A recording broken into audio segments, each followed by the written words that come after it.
بسم اللہ الرحمن الرحیم۔ ہندوستان کا مسلمان کم از کم 20 لاکھ کروڑ کی سالانہ زکوٰۃ دیتے ہیں۔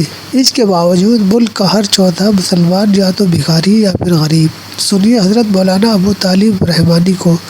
اب آپ خود فیصلہ کریں کہ زکوٰۃ کا پیسہ کہاں جاتا ہے۔ اگر زکوٰۃ کا پیسہ تعمیری کاموں میں لگایا جائے تو کوئی بے تعلیم یافتہ، بے روزگار، بھکاری نہیں ہوگا انشاءاللہ۔ ہر شخص اپنا محاسبہ کرے اور اجتماعی زکوٰۃ کا نظم قائم کرے اور اپنی قیمتی رائے کامنٹ میں ضرور لکھیں انشاءاللہ۔ ہمارے ملک میں ڈونیشن دینے والے مسلمان کم نہیں ہیں، الحمدللہ بہت دیتے ہیں۔ وہ جو لینے والے ہیں ان کا ایماندار ہونا بہت ضروری ہے۔ آپ اس لفظ کو کافی اوپر تک لے کے جا سکتے ہیں۔ ڈونیشن میں زکوٰۃ بھی آتی ہے۔ زکوٰۃ دینے والوں کی کمی نہیں، لینے والوں میں ایمانداروں کی کمی ہے، ورنہ اس ملک میں مسلمانوں کی غریبی مٹ جائے گی، ختم ہو جائے گی غریبی۔ یہ جو ہماری غریبی ہے وہ ہماری حرکتوں کی وجہ سے ہے۔ معافی چاہتا ہوں، یہ جو ہماری غریبی ہے اس ملک میں، یہ غریبی ہماری بے ایمانی کی وجہ سے ہے۔ یہ غریبی ہماری جو ہے یہ شوقیہ ہے، ہماری فطرت کی خرابی کی وجہ سے ہماری غریبی ہے، ورنہ جس ملک میں 20 لاکھ کروڑ کی زکاتیں نکلتی ہوں، یس 20 لاکھ، آپ کہیں گے میں کیا حساب پیش کر رہا ہوں، چلیے ٹھیک ہے، اس ملک میں مسلمان کتنے ہوں گے؟ 20 کروڑ ہے نا؟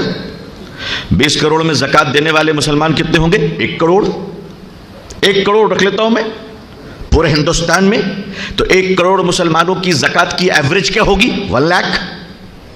یہ سب میں بہت منیمم میں جا رہا ہوں، 1 لاکھ انٹو کر لیجئے کتنا ہوا؟ آپ لوگ بہت پڑھے لکھے لوگ ہیں، can tell me how much? Calculator کام کر رہا ہے؟ میں سیمنٹڈ گفتگو کر رہا ہوں، ہواؤں میں نہیں کھیل رہا ہوں۔ 20 کروڑ مسلمانوں میں 1 کروڑ مسلمان زکات دیتے ہوں گے انشاءاللہ، زیادہ ہوں گے۔ 1 کروڑ مسلمان پہ 1 لاکھ روپے زکات کی ایوریج رکھ لیجئے آپ، تو ہندوستانی مسلمان ہر سال 20 لاکھ کروڑ روپے زکات کی نکالتے ہیں۔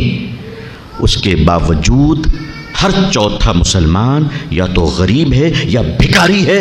کیوں؟ یہ غور کرنے والی بات ہے کہ نہیں ہے؟ ذرا اس پر غور کیجئے۔ 20 لاکھ کروڑ زکات نکلنے کے باوجود ایک غریب مسلمان اپنی بیٹی کی شادی کے لیے مسجد میں بھی کیوں مانگتا ہے؟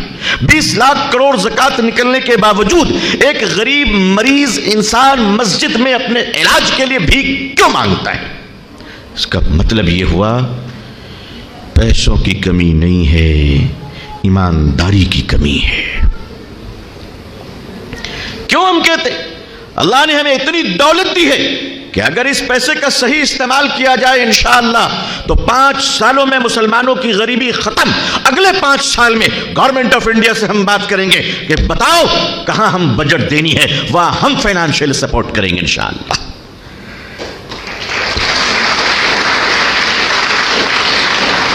اب آپ بتائیے کہ ہم لینے والی قوم ہوں گے یا دینے والی قوم ہوں گے؟ ہمارے علماء کرام، دانشوران، ڈاکٹر، انجینئر، مفتیان کرام سب بیٹھ کر ذرا سوچیں، میں سب کی گالی کھانے کو تیار ہوں مگر آپ سچ کو ماننے کو تیار ہو جاؤ، تیار ہو جاؤ۔ حضرت عمر بن عبدالعزیز رحمۃ اللہ علیہ کے زمانے میں زکوٰۃ کی رقم آتی ہے، دولت آتی ہے، بے پناہ جو بھی شکل میں ہو۔ فرمایا کہ حضور یہ زکوٰۃ کی رقم ہے۔ آپ نے فرمایا اسلامی حکومت کے غربا میں تقسیم کر دیا جائے۔ سنیے غور سے، تقسیم کر دیا جائے۔ بیت المال کے ذمہ داروں نے کہا حضور اللہ کا شکر ہے کہ اسلامی بیت المال میں اب کوئی مسلمان غریب باقی نہیں رہا۔ کہا اچھا تو ایک کام کیجئے، قرض داروں میں تقسیم کر دیا جائے، جن کے قرض ہے وہ قرض ادا ہو جائیں۔ ادا کر دیے گئے۔ پھر لوگ واپس آئے کہ حضور قرض داروں کے قرض ادا کر دیے گئے، مال پھر بھی بچ گیا ہے۔ آپ نے فرمایا تعلیم کے میدان میں کام کرنے والوں پہ تقسیم کر دیا جائے۔ بیت المال کے ذمہ داروں نے فرمایا کہ ضرورت کے تحت وہ بھی تقسیم کر دیا گیا ہے، مال پھر بھی بچ گیا۔ آپ نے فرمایا کہ ہمارے ملک میں جو نان مسلمز ہیں ان کی ضرورتوں کو پوری کر دی جائے۔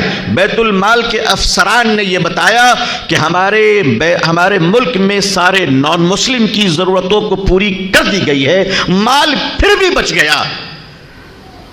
آخری بات جو بتانے جا رہا ہوں، گرچہ اس کا ثبوت مجھے کسی بڑی کتاب میں تو نہیں ملی ہے، لیکن بات درج ہے کہ آپ نے فرمایا کہ آؤ اب اس مال سے گیہوں اور چاول خرید لیں اور پہاڑوں پہ ڈال دیں تاکہ اس اسلامی سلطنت میں کوئی پرندہ بھی بھوکا نہ رہ جائے۔